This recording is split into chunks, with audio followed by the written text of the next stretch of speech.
Welcome back to the Plus Money Podcast, your home for the best soccer bets in 15 minutes or less. I'm Andrew Passaro. The Premier League title race has gotten closer after last weekend, and we've got number one taking on number two in Spain and Germany this weekend. There's a lot to look at. There's a great board, tons of action all over the place. And surprisingly or unsurprisingly, it's up to you. I have no picks for Sunday. We're all focused on Chiefs and Niners in the Super Bowl, the Taylor Swift affair. But let's get right into it. We've got a bunch of good games. There's a great game starting at 7:30 on Saturday morning. I'm going to jump to a relegation six-pointer. Luton taking on Sheffield. This is, like I said, relegation six-pointer. These two teams played earlier this season to a very crazy 2-3 matchup. Let's look at some relegation six-pointers that both teams have played this season so far. Luton has played two games against Everton, Burnley, and one game against Nottingham Forest. And there's a little bit of a trend here. 2-1 wins at Everton home and away, a 1-1 draw at Burnley, a 2-1 loss home to Burnley, and a 2-2 draw against Nottingham Forest.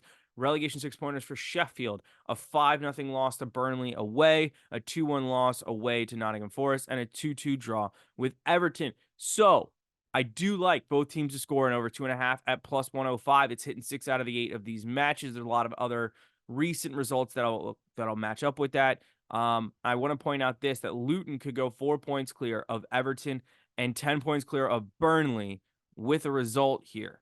Everton are taking on Manchester City away, and Burnley are taking on Liverpool away. You would kind of expect both home teams there to get results. That's not exactly rocket science. There's a lot of value on the over 3.5. We see the over 3.5 or the over 3 come in a lot in these relegation six-pointers. It's hitting 6 out of the last 7 matches for Sheffield straight up. It's hitting the last 2 for Luton. The over 3.5 is plus 190. The over 3 is plus 120. Luton team total over 2.5 is plus 260. I'm not probably going to take this one myself, but I do think there is value there for it. Sheffield has given up 3 or more goals in 4 out of the last 5 and 5 out of the last 7, and back-to-back games of 4 goals scored for Luton, including that crazy 4-4 game against Newcastle last weekend, which is one of my favorite Premier League games of the season. Because of that, do we think that Luton's recent goal scoring prowess is going to continue in a game against Sheffield, a Sheffield who got absolutely rocked 5-0 at home against Aston Villa? Aston Villa, who aren't exactly on great form this weekend, definitely a no-touch team for me going forward right now after that disgusting loss against Chelsea in the FA Cup. Luton have scored 4 goals in the last 2 games. Their team total over 3.5 is at plus 800. Let's go to my favorite game of the weekend. Another one where there's a lot of recent data, and that's Wolves taking on Brentford. The over has hit in the last 4 Brentford matches straight up. They got into a crazy one with Manchester City. They've been getting into crazy games. They lost 3-2 to Wolves recently in the FA Cup. It's hitting 3 out of the last 5 Wolves games. The over 3.5 is plus 198. The over 3 plus 125. I think you can go Wolves money line here. I'm really enjoying the way they've been playing of late. Their offense is looking really good. Obviously, we saw them dismantle Chelsea last weekend. Their money line's coming in around plus 110, plus 115. I think that's a good enough number at home against, frankly, an ailing Brentford team. And Wolves team total over 1.5 is at minus 105. I thought this would kind of be a little lower. I was expecting it to be kind of closer to minus 130. Wolves have been scoring goals. So I love the over 3 here. I love the over 3.5. Those would be my plays. There's a lot of other value on the board for this game. Let's jump to 12:30 on Saturday. Before I go there, I know you're gonna be like, "Oh, Andrew, you don't have a Liverpool Burnley pick." I'm going back and forth on it. So this is why you got to get me on Twitter at Andrew Passaro or Instagram, whatever, or the Plus Money account at the Plus Money Pod. I'm going back and forth. The over or Liverpool and under 3.5 has hit in the last 5 matchups against, or the under 3.5 and straight up has come in the last 5 head-to-head matchups between Liverpool and Burnley. I kind of lean that it screams 3-0 Liverpool win. That's at plus 125. Additionally, I think Liverpool have given up a goal in their last 5 matches. My question is, can Burnley score in this game at Anfield? I know Konate's not there, but that they can start Joe Gomez as a center back with people getting back to health for Liverpool. Liverpool and both teams' the score was clocking in plus 135. I'm going back and forth. I'll probably make a decision before Saturday morning. So if you're interested in a pick for another 10 o'clock game, get at me on socials. Let's go to Forest taking on Newcastle. This is a 12:30 matchup. I like the both teams to score in over 2.5 here. Forest have been scoring goals. Newcastle kind of finding form. I find it hard to believe there isn't 3 goals in this game. That's clocking in at -110. It's hitting 7 out of 13 home games for Nottingham Forest, and Forest have scored in 10 of those 13. That is the concern for me. Are we going to see a Nottingham Forest goal? And I do think we will. Forest brought in a new keeper. He hasn't exactly hit the ground running. They got the win in the FA Cup in the middle of the week with Matt Turner in net, but I'm not convinced of Nottingham Forest. Luckily for Forest, the other teams around them, not great. It's hitting 6 out of 13 away matches for Newcastle. Newcastle need to look at this game as a must win. There's some bigger teams above them in the table playing an opportunity to make up points. We got Brighton taking on Tottenham, Aston Villa taking on Manchester United. Those are big matchups for Newcastle if they want to recoup some points. Bayer Leverkusen taking on Bayern Munich, 12:30 as well. Whew. I think this is the must-watch game of the weekend. It's one taking on two. Leverkusen are undefeated in all comps on the season. Undefeated in the Europa League, advancing in the DFB Pokal.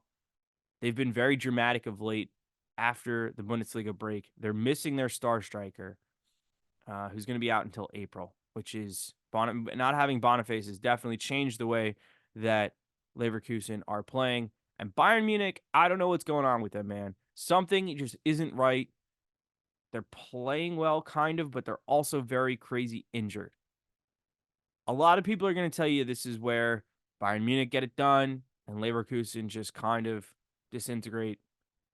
I don't believe that. I don't believe that this Leverkusen team, which has gone, like I said, undefeated all season, is just going to crumble at home against Bayern Munich. There was a number I was looking for a better. There was a bet I was looking for a better number on, and I didn't get. Goal in the last 15 minutes was still at a minus money. If there's one thing that Leverkusen know how to do this season, it's get a late winner. I think that's happened in a bunch of their last few games. Happened against Leipzig. But Leverkusen just find a way to get it done. Moneyline's plus 160. I got to take that. They're draw no bets at minus 105 if you want some extra insurance. Additionally, I also think you can wait until Bayern Munich inevitably go up on them. The over 3.5 value was, I think it was a plus 116. That's not a high enough number for 3.5 goals, even though I do think there could be over 4.5 in the game. At plus 116, the value is just not there for me. I I'm really looking forward to seeing how Xabi Alonso lines up in this game for a lot of reasons, mainly because I think he will be the next Liverpool manager. And how you do against Bayern Munich is what defines you as a manager in Germany. I mentioned Spain. Real Madrid taking on Girona. It's 1-2. The odds are not great. The over 3.5 is only clocking in at plus 118, which isn't enough for me. I needed that number to be much closer to plus 150. Girona have been one game, ton of goals, one game, no goals. I think the way to bet this game is to inevitably wait until Real Madrid concede and then jump on Real Madrid. They are a comeback machine. Frankly, as is Girona. I think Girona has scored the most goals in the last 15 minutes of games in Europe. So that is something to consider. But Girona have been without their top striker, Dovbyk, or however you pronounce his name. He's going to be out.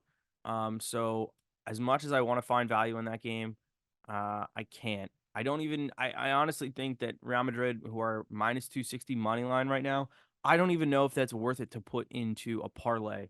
The over 2.5 goals in that game is at minus 225. That's probably a good parlay piece, but I think this game, I think just the numbers are kind of cooked all over the place. There are games on Sunday. I think you've got Milan taking on Napoli. I would lean Milan, but I've been betting Milan a lot lately, and I feel like that's about the time when eventually the bottom runs out from underneath them. So I'm staying away from that. Aston Villa, Manchester United, trap game. No idea what Aston Villa is going to show up. Obviously, Manchester United get that late comeback against Aston Villa. I think Man United, I'm not going to say are starting to cook, but things are going better for them. Lisandro Martinez is out, but do I trust Aston Villa right now? No. Aston Villa, if I had to do a power ranking of teams that I want to bet and teams that I don't want to bet, Aston Villa is the top of that. And then what's the other game in the EPL on Sunday?